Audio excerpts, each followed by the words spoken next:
Land Myth, a historical account of the 1967 Dole County Cultural Revolution Massacre by Tan He Cheng. Chapter 20 Beyond the Landlords, the Perge of Traitors. The Dole County Massacre followed a strict administrative hierarchy. Orders to kill filtered down from district to commune, then from commune to village. Unlike the common perception of spontaneous peasant uprisings, the killings were systematically planned and executed by local authorities. The changing administrative boundaries over the years have complicated efforts to trace responsibilities, but one thing remains clear. The massacres were driven from the top down, not by grassroots vengeance. At the height of the violence, four communes, Shangguan, Futan, Dongmen, and Wanjiazhuang, formed a crescent around Daojiang town, encircling the county seat in a near blockade. These areas became battlegrounds for the factional struggle between the Red Union and the Revolutionary Alliance. The latter had infiltrated certain villages, drawing some disillusioned farmers and local officials into their ranks. These defectors, labeled traitors, became special targets for execution.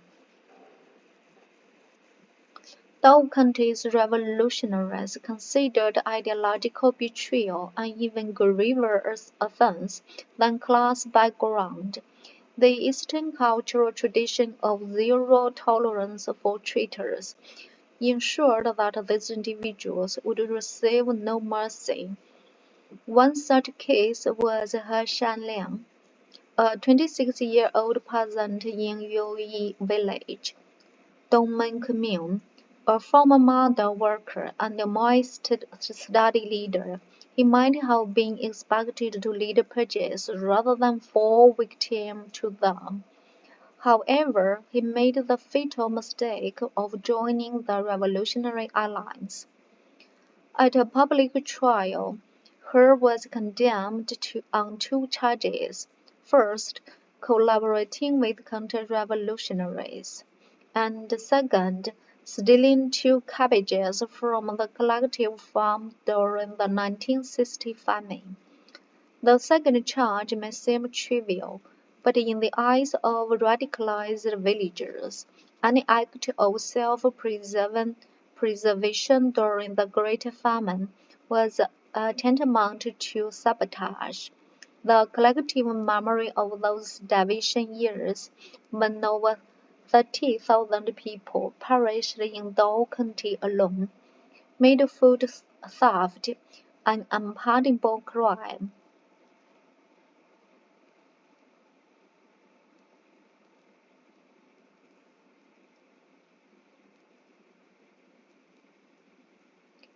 When the village committee debated his fate, the overwhelming consensus was execution.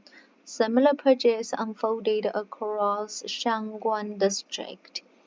In Wanjiazhuang commune, a young farmer named Zhang Chuxue was executed simply because he was suspected of sympathizing with the Revolutionary Alliance.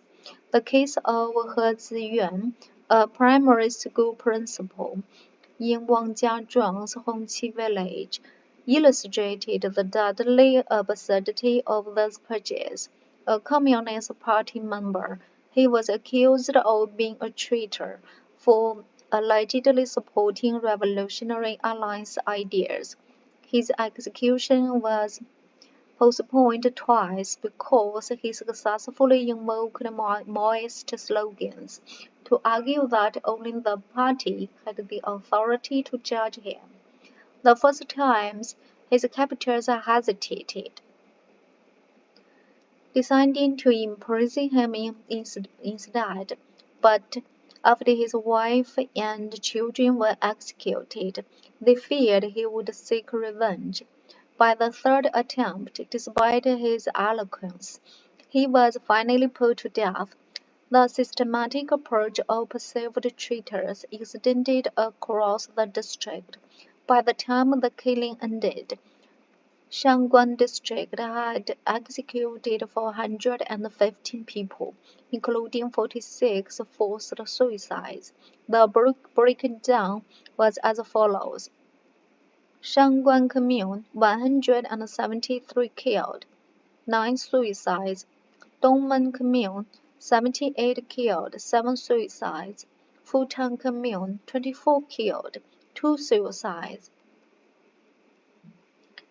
The masterminds behind these killings were mostly second-tier local officials, district vice secretaries, military commanders, and propaganda officers. The first secretaries or commune chiefs were often absent from the direct planning, either sidelined by factional struggles or reluctant to be implicated. Instead, the true drivers of the massacre were district military leaders and radical activists who controlled the cultural revolutions, grasping and promoting committees, which wielded real power at the time. One notable example was Wei Shuyin, a female district official who personally oversaw the execution of 14 people in Dongmen Commune, including 5 peasants. The fact that even loyal members of the proletariat could not escape the purge showed how deeply paranoia had infected the movement. By the end of August 1967, the massacre had become so widespread that it was no longer a question of guilt or innocence. The mere suspicion of sympathy for the Revolutionary Alliance was enough to warrant execution. Some were killed to prevent future retaliation, others simply to fulfill quotas set by radicalized local officials. Historical reflection. This chapter raises a crucial question. Why were so many of the many executioners not the highest ranking local leaders? Instead of commune first secretaries, it was often their deputies, propaganda chiefs, and the military commanders who actively led the killing campaigns. The answer lies in the political structure of the Cultural Revolution. Mao Zedong had launched the movement to purge capitalist rulers within the party, meaning that many top officials were themselves accused and sidelined.